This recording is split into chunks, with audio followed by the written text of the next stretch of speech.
Jason, really nice to have you. Hi Gillian, thank you. Just give us a little bit of an introduction to your company, tell us what you do and how long you've been around. Yeah, sure, okay. Well, Jason Whittall, I'm a director at One Creative Environments. This is our 50th year in business this year, so we've got an anniversary year. And I've been part of this business for 25 years, man and boy really. I did my year out as part of this business as I was qualifying to be a chartered architect. I've grown with it it's continued to evolve within industry. Although I'm a chartered architect, my passion really is in digital information management. I'm a BIM geek, building information modelling.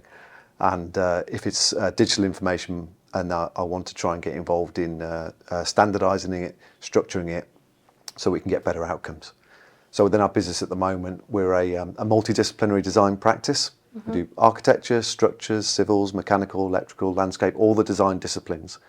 But what I head up in my team particularly are our digital estates team.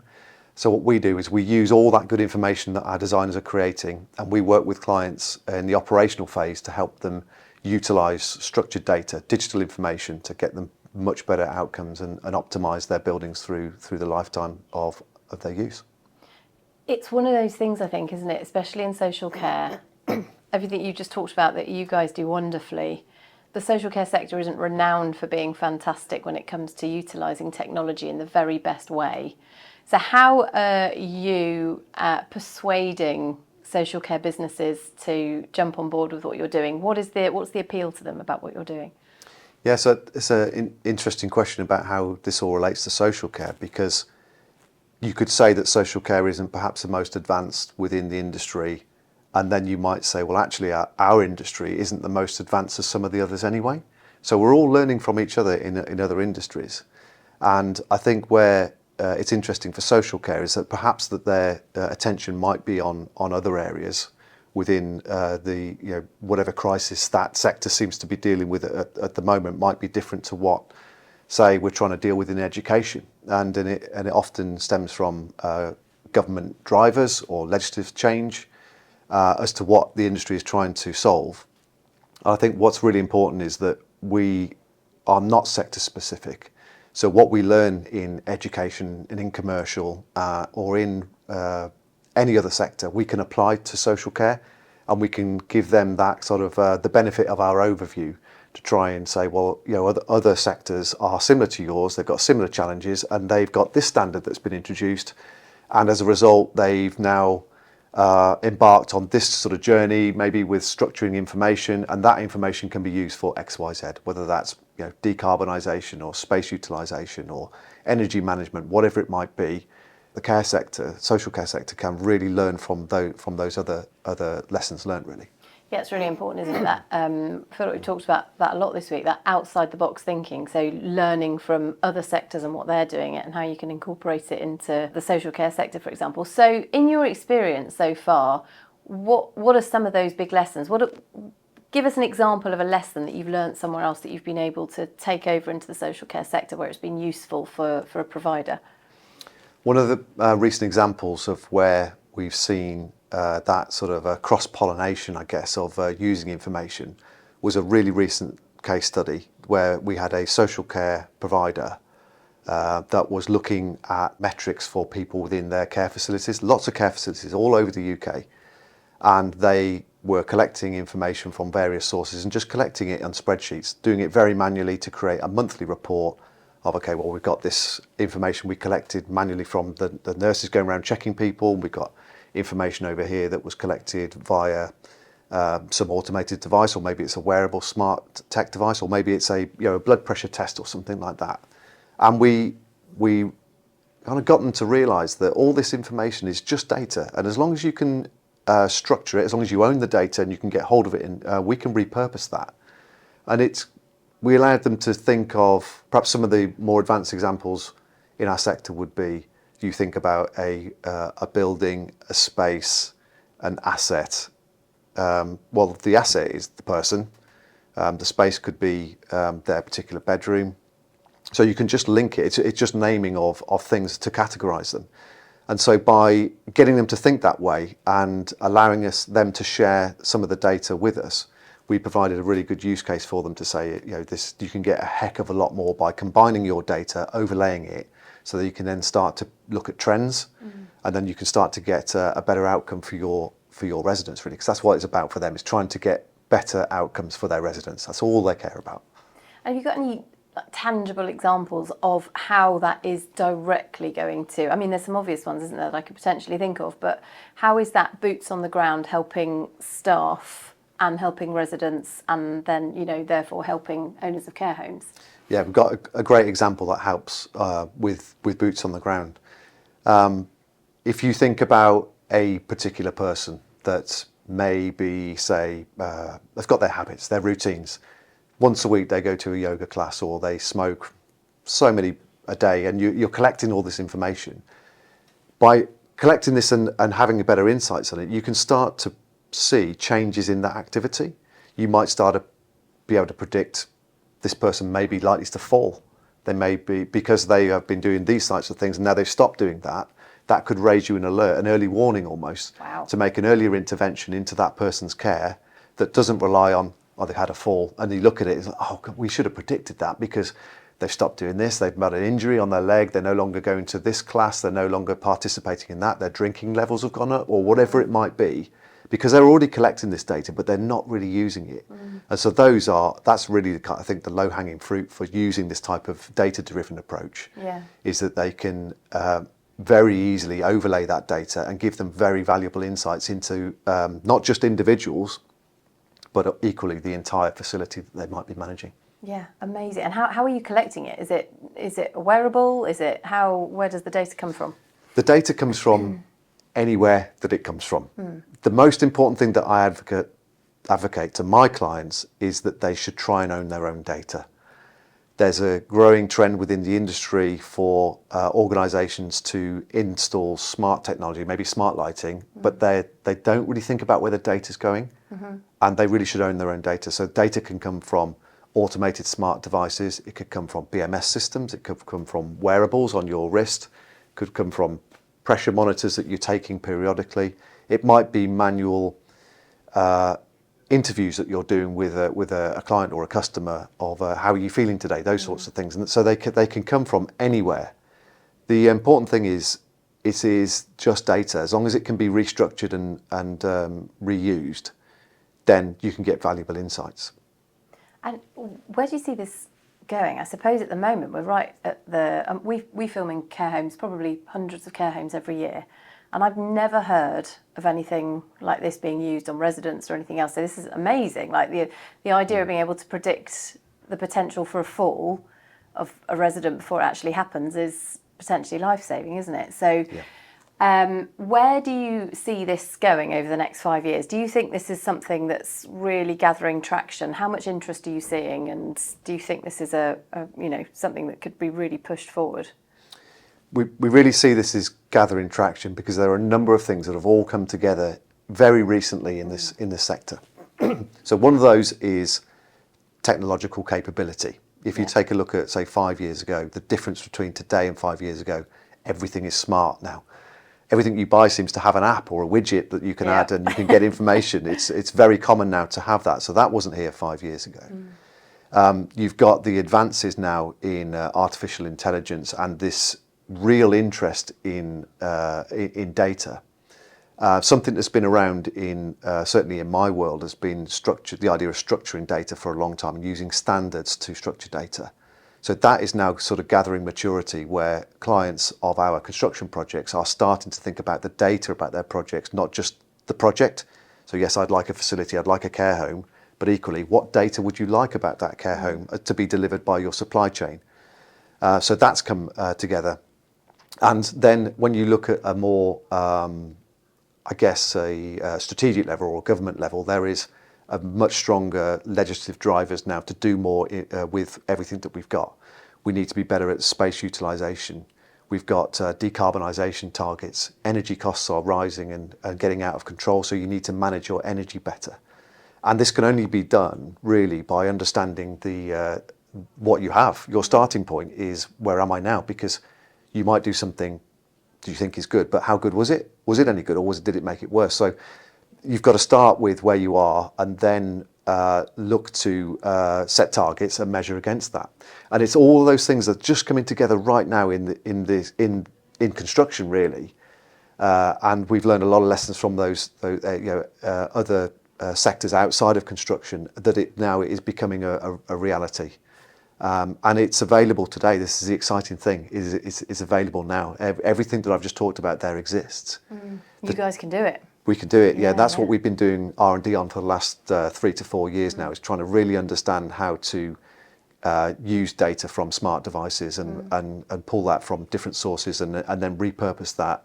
And we often will use 3D models to do that and create what we refer to as digital twins in this space to visualize that and optimize and monitor and help to predict.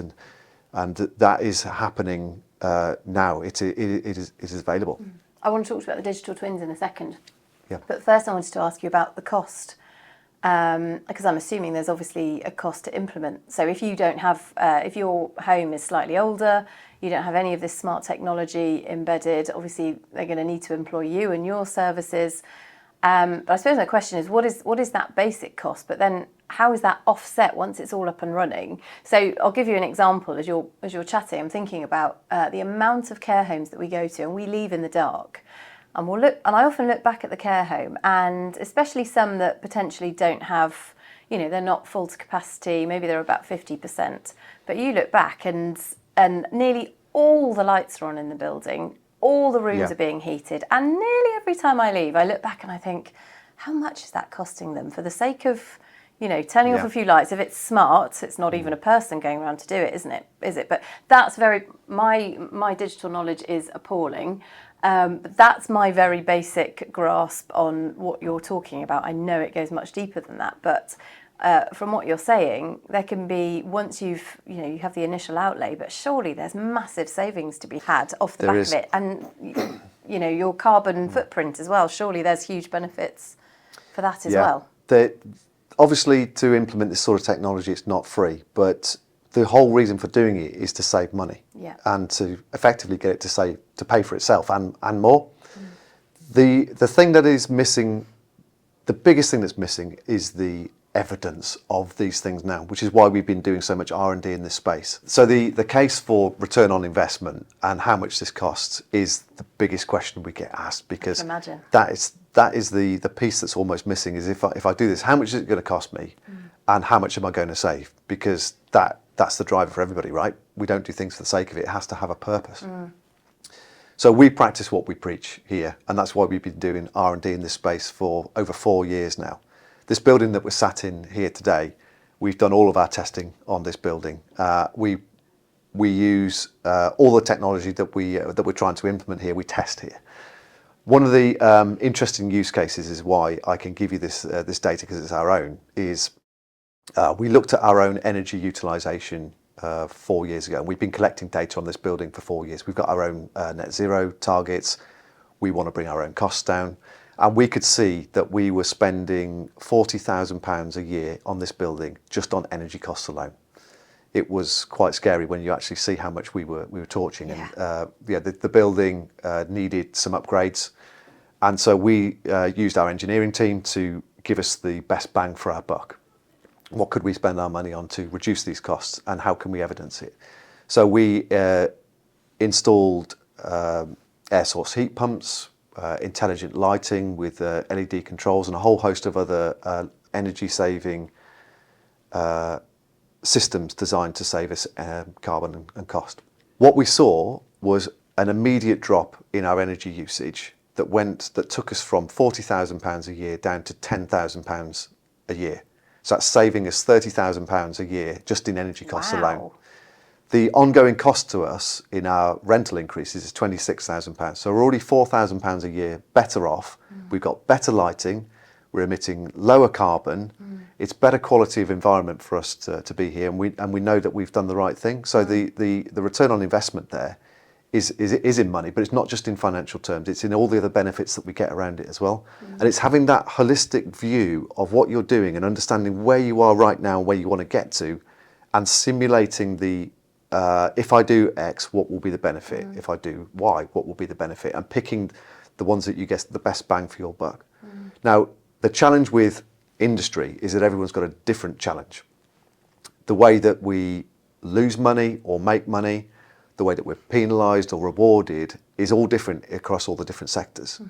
So the social care sector would be different, for example, for commercial premises, because commercial properties are being let out, whereas in social care it's more about the comfort of the patients within there.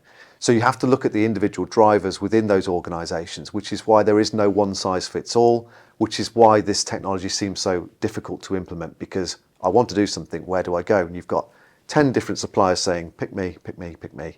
So what we've decided to do is become software agnostic and system agnostic, where we'll be, it's like an extension of our consultancy services in design, where we are effectively guiding our clients on the best route to implement their goals. So we understand where it is you want to get to, what's driving you to be there, what happens if you don't, what have you got today?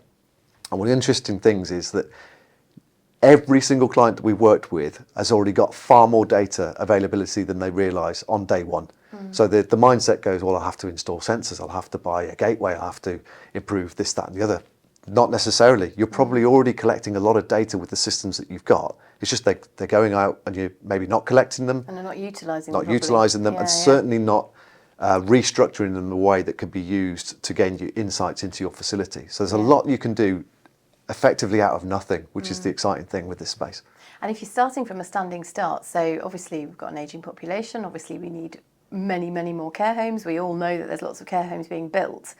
So is this the sort of thing that in an ideal world, somebody would come to you as care homes are being built to implement at that stage, as opposed to retrospectively, like cost-wise? Is that a better way to do it, or...? Yeah, if you are already about to construct a facility, or you are doing, then that is a great opportunity to get the best information you can about that facility at that point. Never ever will you have as much information about that facility as the point that you're installing it, and the people installing it, your contractors, have that information that typically gets lost because you don't ask for it, and they will chuck away their commissioning certificates, or they'll throw away the installation manuals or the references to the spare parts if you don't ask them to do it, because you've asked for a facility, they deliver you a facility. So getting into that mindset of collecting better information at the point that you do create it is a good starting point. But equally, the biggest bang for our buck across this industry are our existing facilities, because they are inherently inefficient, they are poor performing, the spaces aren't utilised. Difference, can't you, I suppose? Yeah, the biggest difference you can make are to those existing facilities. Those are our lowest hanging fruit, actually, because even modest interventions into those can deliver really good return on investment for what you can get out of those. And the group that you're working with at the moment, for example, how surprised were they at the results that you gave them? They were blown away, actually, because they have a person that spends almost an entire month collecting data and then reassembling that in traditional ways like in Excel and in forms, and then trying to get basic graphs out of it. And what they realised was that just by sending the data to another point, effectively a data adapter, which is one of the things that we create as part of our intervention, it just automates it. So at the point that they want to get something out, we can create a button that gives them the report that they spent a month doing. And they were shocked at how more accurate it was and how more available it was, rather than having to just do it once a month because it took them that long to collect more data. Suddenly you turn it live. Your data streams are coming in, and at any point in time you can get a snapshot of where things are. But the exciting thing is where this can go, because you can automate and you can simulate and you can start to get insights perhaps based on previous trends. So that's where the future will go, is then looking at the trends in the past when we've had X, Y, Z happen. This has meant that this is followed, and that you overlay it with publicly available data. Maybe it's weather data or wind direction data or some other trend out in the industry that's relevant to that. When you start to overlay that, you start to see patterns, and that's where AI comes into this, because they can digest huge volumes of information.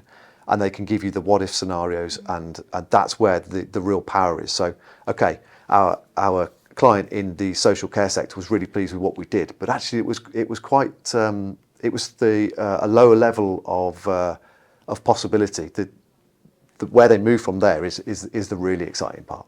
Okay, so if you were to open a care home tomorrow, you decided, right, I'm going to branch out and I'm going to build a brand new care home and I'm going to house 100 residents, and it's going to be the most technologically sound building in the social care sector. Where would you begin? What would be the very basics of what you would do? I suppose what I'm trying to ask is, I'm trying to get from a dummy's point of view. Is it to do with the heating and, versus you were just talking about the weather? It's a slightly warmer day today. So does your technology then account for that and, turn the heating down? We all know care homes are absolutely baking. Is it, like, for example, the technology to monitor residents and whether whether they're likely to fall? What would be the things that you would target the most if you're going into building a care home and being a care home owner? Okay, if you were going to start today and build something, where would you start? What would be the best thing you could do? Now, I told you in my introduction, I'm being BIM geek, right? So one thing that I really strongly advocate is standardization of information and collecting that and making sure you own the data and you specify it correctly. So before you start to think about the end specific systems, maybe your mind might jump to, how should my heating be controlled, or how should I manage those spaces? Come back further than that. Yeah. Specify the information that will be valuable to you later. So the way that we do that within the standards are set up is that you have something called organisational information requirements, acronymed OIR. You have asset information requirements, AIR, and employers information requirements, EIR. Those three documents are a great way to start, because when you're starting a new facility, your mind is in physical facility. This is what I want. I want a building and I want spaces and I want to be able to do this to perform these things. Think about gathering the data about those when you start, so that can give you a much better opportunity later to get huge value out of that. One of the biggest mistakes that we make in this industry is throwing away all the information that we collect during construction because we haven't asked for it. The first thing that facilities managers traditionally do when they have a building handed over to them is go and survey it. I mean, how crazy is that? You've just been handed over a building and you don't know how many things you've got to maintain. How many smoke detectors did I end up with in the building? What sort of boilers do I have? When do I need to maintain it? What sorts of things are they hard? But if you are more prescriptive about the information that you want, so your OIR, your organisational information requirements, looks at the business, the sector, the client as a whole. What information do we need as a business to function? Irrelevant of any projects. It might be our carbon targets, it might be fundraising issues, it might be legislative requirements, it might be how we want to act, our ethics, it might be all of those things together. Write them down. So this is the information that our organisation uses and needs to stay thrive, and it'll be different to our organisation. Sure. So you document that, and then when you get any project that comes out of that, and that might be new care home, new facility, it might be renovation, it might be some other intervention into helping your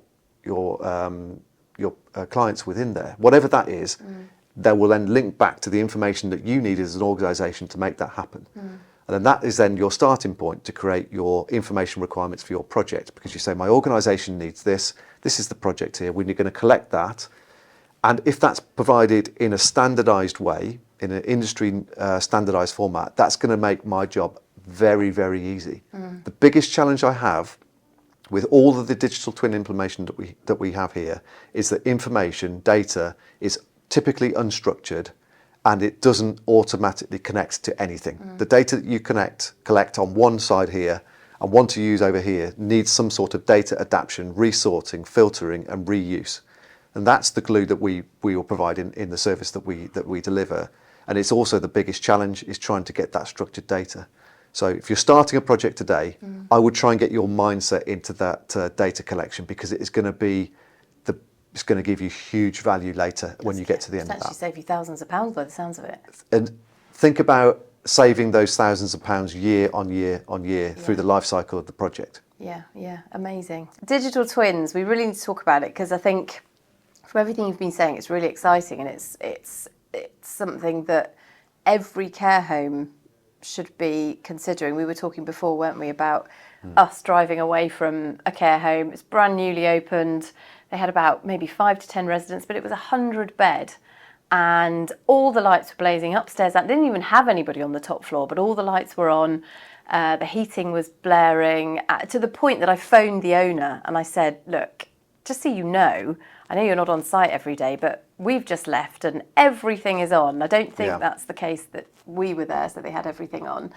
And he was very blasé about it, I think because there's not really very much you can do about it, or unless somebody manually is going around and turning all the lights. But what they'll do is they'll open the window because it's too hot. Yes, we do. We had doors open. The residents were sitting with their doors open because they were hot. Because they were hot, that's right. So explain to me, in an idiot's guide form, if you don't mind, about digital twins and all the work you're doing there. Okay, so a digital twin is a general term, and it implies a digital to virtual world connection.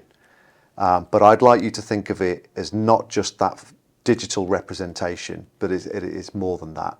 And digital twins have levels of maturity within them to allow the term to be used appropriately. It's a term that gets abused a lot because it gets used on its lowest level of definition. But I'd like you to think of a digital twin as something that you can visualize the physical asset, you can monitor, you can optimize, and you can then potentially automate the full control of that. So that's where I'd like the aspirational digital twin to be, like if you were. But digital twins are broken down to 5 levels of maturity to help us realize that we're on a path here. We're not suddenly just going to go to the most mature. So at the least mature level would be your descriptive digital twin. This is where you have a digital representation of your facility, but it is literally just that. So it might be a 3D model, and you might start to collect data within that. So at least you've got a central place. Mm-hmm. If you're not using that at the moment, you think of documents in filing cabinets, documents in OneDrives on PCs, and it's just scattered all over, and there isn't really any central place for all that. Collecting all that information together is kind of your starting point of your digital twin. Into one place? Into one single place. So it's not a filing cabinet here, a drive there, you've got everything that you need all in one place, and right? the point is to make all that connected and to sit together. Yeah. The phrase that's used within the industry is the single source of truth. So there's only one place you get to that information, and everybody uses the same place for that information, and we all store it in the same place. Not on my laptop, not on your laptop, not in your filing cabinet. Yeah. It's all in one facility. Why is that important? That's important. It might sound like an obvious question, but I'm wondering if there's an answer that I'm not thinking of there. It's just important because if you're going to try to aspire to get to the more mature levels of digital twin, to really get the benefits out of that, you need to have that information in a place that can be accessed. You don't want duplicates of it and forking down here to create this version of it and this version over here. Otherwise, you're never going to get to that source information. So it's really important that you collect your information at that lower level. If we jump to the furthest end of the spectrum, would be the fully autonomous digital twin, and that's the easiest one to understand. Okay. The best examples aren't in construction at the moment. They aren't in our sector.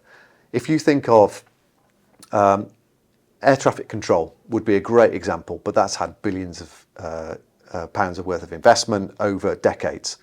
So every single physical plane is represented by a virtual asset on a system. It's got thousands of sensors on it to know exactly where it is in space, the speed that it's travelling at, and the system will simulate, monitor and control automatically where these planes are in space, so that planes can land every 30 seconds without issue. And that's the only way that they can do that, because humans can't do that. There's too much processing needed. Yeah. And that is a fully autonomous digital twin example of where all of that information from sensors and condition data and environmental data and asset data has all come together and is being simulated to allow it to work in the optimized way. It is optimized to be as efficient as possible so they all land together. So it's a mini airport. As every care home's like a mini airport? You could think of it like a mini airport, but that's possibly too advanced to think about. I told you idiots, guys. In social care. We really have to come down to, there's a lot of wins that we can get just by collecting information and being more structured about that. Yeah. So if you think about the next level of digital twin maturity, which would be your informative twin, this might be where we're collecting better information, live information. So maybe IoT sensors, so Internet of Things, so smart devices. Yeah. Connecting BMS systems, so building management systems that are already monitoring space, temperature, and things like that. Start to link that to your digital twin, to your asset information, and then you're starting to move up through the maturity charts. As you start to use that information, maybe you're overlaying that with other publicly available information, and you might then start to get to the middle level of digital twin maturity, which is the predictive twin. So this enables you to then gather lots of information and look at trends based on the past. This happened, it's happening again, this might happen in the future. Yeah. At that stage, you still have to kind of interpret what's happening, because it's not fully autonomous at the far end of that spectrum. But your next level of digital twin would be your comprehensive digital twin, where things start to automate. So perhaps your temperature is too high in a space, your heating would automatically switch off, or a window would open, or something would happen automatically. It requires less and less human intervention to get to that utopia at the end, where everything works as efficiently and automatically as it possibly can, based on the information that it is collecting. And if somebody wanted to, this doesn't sound to me like the sort of thing that I could, as a care home owner, think, oh, I'll do a few of those things myself. But there must be a few things that people can be doing, if they're not maybe at the stage of fully automating everything they're doing. What standard things could and should people be doing in their care homes right now to help push them along on that journey? They might not be at level 5, but if they can just start on that journey, what would your advice be? You don't even need to start with a 3D model. I mean, I'm thinking about it in terms of the 3D model, because that is an easy place for the human brain to understand vast quantities of information. Is in 3 dimensions, visually, using colours and graphs and things. That's how we process information. But you don't have amazing. You don't have to go straight there. You don't have to think, I want a digital twin, I've got to go and scan my building.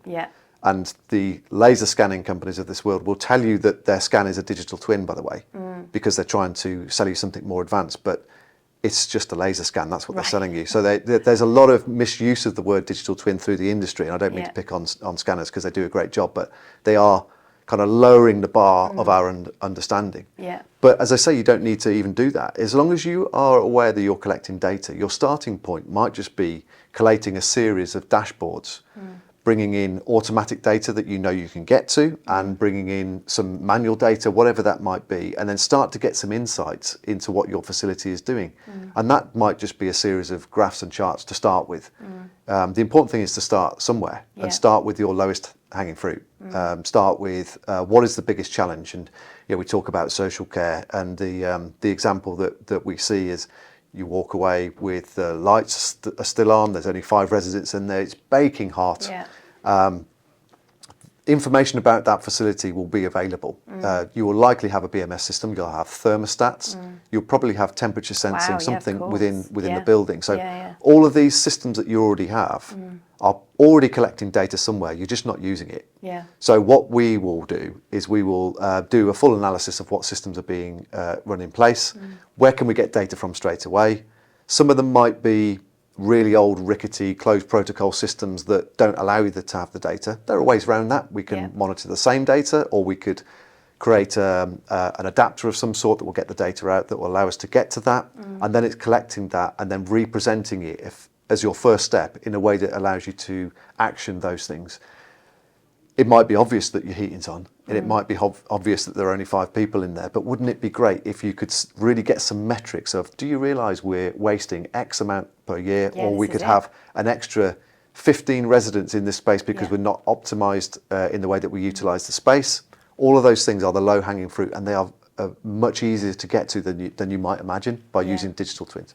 Yeah, and I suppose right down to, what is the optimum temperature for a woman in her mid-80s to be relaxing in. So the amount of times you go around care, and people are tired, you know, you get older, you get tired, you've just had lunch, you want to go for a sleep.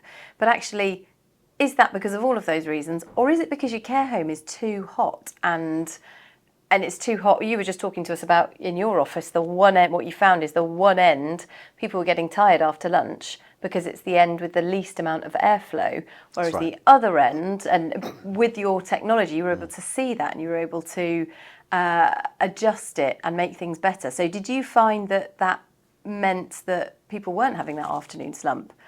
Yeah, because we could make an intervention. When we see the air quality start to come out of a zone that we've set, we can automate the system to send us an email or a text or flash up on a dashboard to say, it's heading this way, you might want to do something about it, and then we can do something. We can change the way the system is set, or we can open a window if it's basic, or where we want to get to is the window automatically automates and opens. So ultimately, resident comfort, resident safety would be the two of the biggest things, I suppose. But then you're looking at, you know, the thousands of pounds worth of savings that you could be making over the course of a year. And those are, in my very basic brain, just the very first things I'd start to look at if I was a care home owner. Yeah, definitely. The other thing to consider with those patients is that if you and I were in that care home, my temperature, comfort temperature, might be very different to yours. My level of activity may be different to yours. My health conditions might be different to yours that may need to do that. And it's only by understanding my requirements, the space parameters that where anybody might be in at one stage, can you then start to do anything about it? Otherwise, you're continually reactive. I'm too hot, I'll close it down. I'm too cold. I'm too whatever it might be. And as you say, it could come on to safety as well. If you want to wait for somebody to have that trip, you know, that's where we want to get away from. We want to get ahead of that. We could predict that, and the answer lies in collecting information about that facility and that patient, and the things that might lead to those things that allow us to get to the interventions earlier in the process. It really is the future, isn't it? It's all this underlying stuff that people won't even know is going on, all this data that's being gathered, but helping them daily, every minute of every day. We were filming just a couple of weeks ago in a care home with a wonderful elderly couple, both in their 90s, living together at the home. And we asked them if we could open their double doors to get a better shot. And they were almost bit our hand off, the fact that the doors were open. They said we always sit with the doors open when it's freezing because we're absolutely baking here. But what you're saying is their level of, you know, comfort may be different to their neighbour's level of comfort, so you can adjust the heating automatically in each room. How do you figure that out? How do you know who? Is it just a case of asking people? There's a number of ways that you could figure that out, because you're getting into quite a lot of detail of facilities. You'd need to understand what is the level of control they've got. Is it one thermostat for the entire building first of all, so it's either off or it's on? You might then want to look at... How common is that? Sorry. In the older facilities, it's like that. I mean, your house, my house is probably the same thing. There's maybe one or two thermostats that control a whole floor. But if you're building a new care home now, would you expect to see... You'd have individual controls for spaces, because you need that level of control, particularly if you're going to try and target energy savings and space utilisation. You need the ability to... We've got 3 vacant rooms this week. You don't want to be heating them. You don't want to be ventilating them. And if they're connected to a single system, you're just throwing money out the door and carbon into the atmosphere. So we need to have better control of those individual spaces. And when you put those controls in, if you don't have them, think about the data. Don't just employ somebody to put you that thermostat control that then takes your data and sells it back to you because you need it. Think about specifying that at the time, which it comes on to that mindset of information management, what data to do on, and own your own data so that you don't get held to ransom in trying to do something with it. Yeah, amazing, fantastic advice. Yeah, it's utterly fascinating. And when we think about, like I say, the number of care homes we're filming in every year, that's standard. That's very standard for all this energy wastage that's going on. And by the sounds of it, a bit of an outlay, but very cost efficient once you get it done. And it is. I think the misconception might be, because it's care homes, their priorities might be somewhere else. It's elderly population. elderly people are less tech savvy. Yeah. There might be this perception of this is way too advanced for us. It really isn't. No. The technology and the advancements in the last few years have made this very achievable and very easy to implement. Yeah. And the systems will do a lot of it for them, so they don't Yeah, need to yeah. worry about it. Yeah. And the way that users can interact with that can be as simple or as complicated as the client wants it to be. Some of the systems that we implement for clients are using some of the most advanced digital twin platforms that are really created from the ground up. So we've got software engineers in-house that are involved in those projects because they're really highly complex. Whereas some other clients will benefit from just simple out-of-the-box solutions that we configure for Yeah, them, yeah. that are doing basic things, that on day one they see a great return on their investment. And that might be enough for them for a period of time, and then they can build on that. Yeah, But so don't go down a rabbit hole of it's a Yeah. closed system and now I can't do Yeah, anything with yeah. it. And look to the future of how you can build and go in those stages and increase your digital maturity. So it can be staggered. The cost can be staggered. Absolutely. You can go in and amazing. Yeah. Okay, so here's a question for you then. In what you do, you're going into these places and you're seeing them. How passionate / frustrated do you get when you can see? Because I can see from. I hear from what you're saying that I would imagine most buildings, not just care sector, you go in and you think, wow, I know I could save, X amount of thousands of pounds a year if you just did these things. It must be a horrendous, really frustrating for you going into these buildings and seeing. It is. It's really frustrating to see how many buildings, and because pretty much every building is not optimised yet, and that's where we need to get to. Is where government is driving us to. But I think the biggest thing to take away from this is that you can do something today to get you on that journey. You don't have to go right to the end and it's too complicated to solve because there are other things. You can do things today, basic interventions that will get you on that journey. And it's better to start somewhere than not at all. Yeah, yeah. And just touching on the government there, how supportive are the government for schemes like this? Because, I mean, sustainability-wise, this is huge, isn't it? Absolutely. The number of care homes we've got across the UK, if you just started there, let alone everywhere else that you could touch, how supportive are the government in what you're trying to do and pushing it forward? Government have been quite supportive, actually, because they have championed the introduction of standards for a start off. So you've got the UK BIM framework and the ISO 19650 series, which helps clients to think about structured data through new builds and operation and that sort of thing. And then you've got government that have set targets. They've got 2050 targets and 2030 targets for decarbonisation. So we're on a path to reduce. There's the pressure anyway of rising energy costs that we need to do something about ourselves. And then the other opportunity that government have supported industry with are looking at smart grants and that sort of thing that are available. Yeah. There are net zero smart grants and there are pots of money effectively to look at decarbonisation. Sometimes you have to frame it in the right way to access the money. Yeah. So it might be a carbon grant to do something around carbon or energy management to do something around energy. But one thing that I see most, I think, is we don't have a budget for this. Yes. Okay. So don't think about it in terms of that. But what have you got a budget for? Have you got a budget to waste a load of money every year? No, you haven't. No, you need to save some money first of all. But do you have a budget for implementing a facilities management system? Do you have a budget for upgrading your boilers because they're out of date and you need to do something? Yeah. All of those things are important. an opportunity to get on this journey, to start your digital twin journey by using whatever pot of money, whichever bucket it might fall into, because they will all impact on this in the future. So your facilities management system doesn't have to be, I'm going to buy one over here and it's isolated. Yeah. Think of it in the holistic way. And use that as an opportunity to start your digital twin journey. Don't go down a closed route. Yeah. Don't go down a closed protocol system. Think about open data standards and owning that data and what you might do with it in a more in a kind of an overarching view of that. And that's what I encourage organisations to do with their information requirements, is look at that so that they don't go down these dead end routes, because everything that they do is an opportunity to get on this path. Yeah, sounds like coming and speaking to you about it is the ultimate, or a company like yours, I suppose, because it's such a rabbit warren of different things that you could do. But I suppose as well that you're able to guide people on the very best potential government grants. Yes. So if they're, hopefully savings can be made there as well. Yeah, we're a multidisciplinary design practice. So we are an implementer of technology, and we've got a whole host of specialists within our teams. Engineers that can advise on physical interventions that you might want to make. We've got specialists in digital twin implementation. We've got software engineers. We've got BIM geeks like myself to look about information standards. And so the benefit of using a consultancy like ours is that we're not trying to push any individual platform on you. You know, we have looked in the past through our R&D.